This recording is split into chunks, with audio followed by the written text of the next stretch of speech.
নমস্কার, আমি Monalisa, psychologist and lifestyle coach. So আজকে আমরা যে বিষয়ে কথা বলবো সেটা হচ্ছে অ্যাংজাইটি।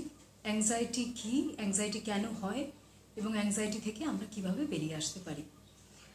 সো বেসিক্যালি সকাল থেকে রাত পর্যন্ত আমাদের লাইফে অনেক রকমের ইভেন্ট হতে থাকে এবং প্রত্যেকটা ইভেন্ট কিন্তু আমাদের ব্রেন রেকর্ড করছে। ব্রেনকে আপনি একটা রেকর্ডিং মেশিন হিসাবে ধরুন, যেখানে each and every event is being recorded.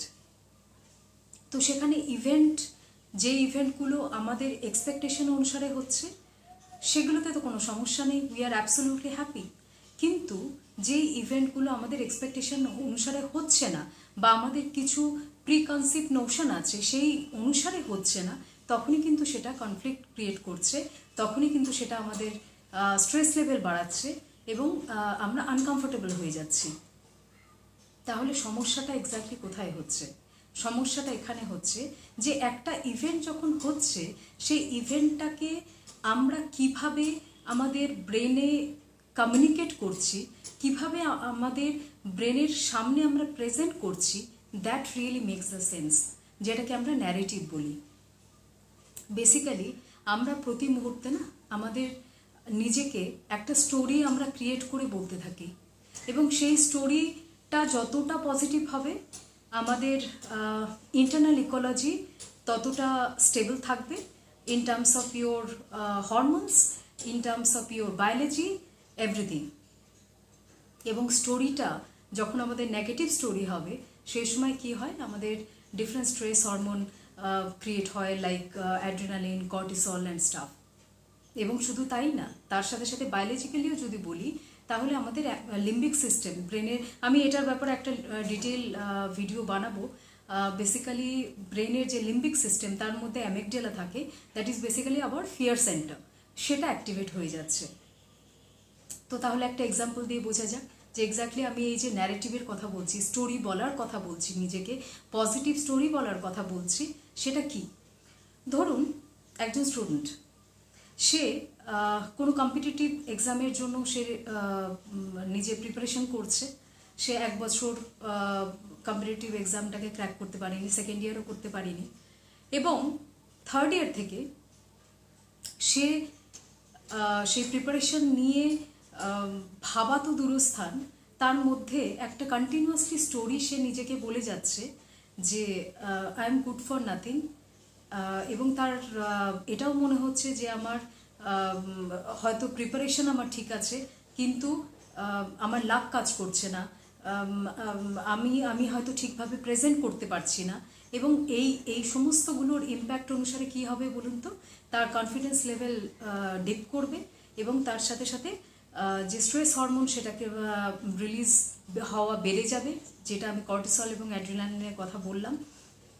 এবং সে হয়তো লাইফ টাইমে সেটার ব্যাপারে আর চেষ্টাই করবে না এবং এটা তার একটা বদ্ধমূল ধারণা হয়ে যাবে যে আমি কিন্তু এই রকমই, রাইট? কিন্তু এখানে তাহলে কি হলো, কি স্টোরি সে শোনালো? কমপ্লিটলি নেগেটিভ একটা স্টোরি সে নিজেকে শুনিয়ে দিল এবং যার ফলে তার বায়োলজিক্যালি এবং সাইকোলজিক্যালি এই সমস্ত চেঞ্জেসগুলো হলো, যেটা তার লাইফের ক্ষেত্রে একটা প্রচণ্ড নেগেটিভিটির দিকে তাকে নিয়ে গেল।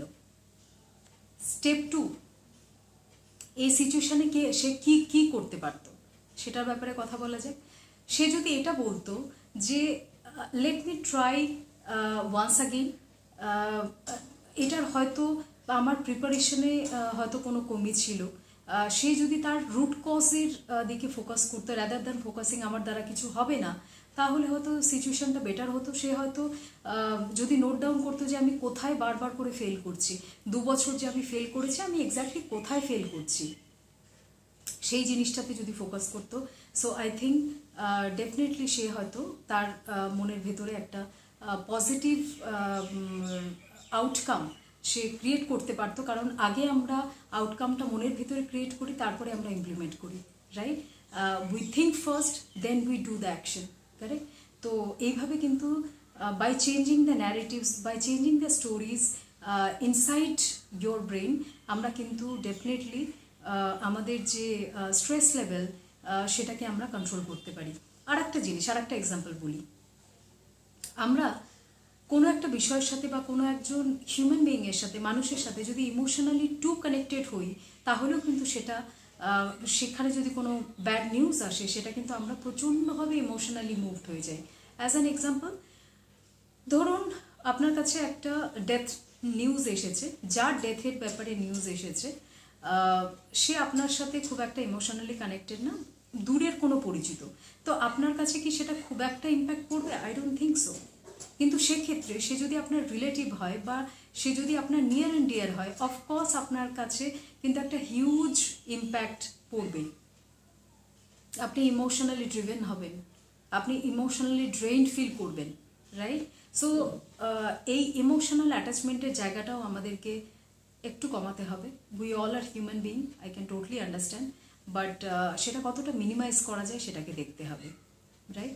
তো এই প্রসেসগুলো, এই ন্যারেটিভ চেঞ্জ করা এবং ইমোশনাল অ্যাটাচমেন্টটা কমানো, এই জিনিসগুলো যদি আমরা ইমপ্লিমেন্ট করতে পারি, I think definitely the outcome would be positive, এবং আমরা আমাদের অ্যাংজাইটি লেভেলকে আমরা কন্ট্রোলে আনতে পারবো। As I already mention, the anxiety level মানে আমাদের যে নিউরোকেমিক্যালসগুলো আছে, কর্টিসল, অ্যাড্রিনালিন, এগুলোকে আমরা কন্ট্রোলে রাখতে পারবো। এবং তার সাথে সাথে ডেফিনেটলি আমাদের লাইফস্টাইল চেঞ্জেস করতে হবে। লাইফস্টাইলের ব্যাপারে আমি ডিটেলসে একটা ভিডিও বানাবো, যেখানে আমি ডিটেলসে আপনাদেরকে কমিউনিকেট করবো যে কী এক্স্যাক্টলি লাইফস্টাইলের মধ্যে পড়ে and all. Some kind of breathing exercises, meditation, এগুলো প্র্যাকটিস করতে হবে, কারণ এগুলো যখনই প্র্যাকটিস করবেন তখন আপনার সেরিটোনিন লেভেল, আপনার গাবা, অক্সিটোসিন লেভেল, এই হরমোনগুলো যেগুলো আপনাকে ভালো ফিল করায়, হ্যাপি ফিল করায়, পিসফুল রাখে, সেই হরমোনগুলো আপনার লেভেলগুলো মেনটেন থাকবে। সো আজকে এই পর্যন্তই। সবাই ভালো থাকবেন, সুস্থ থাকবেন। নমস্কার।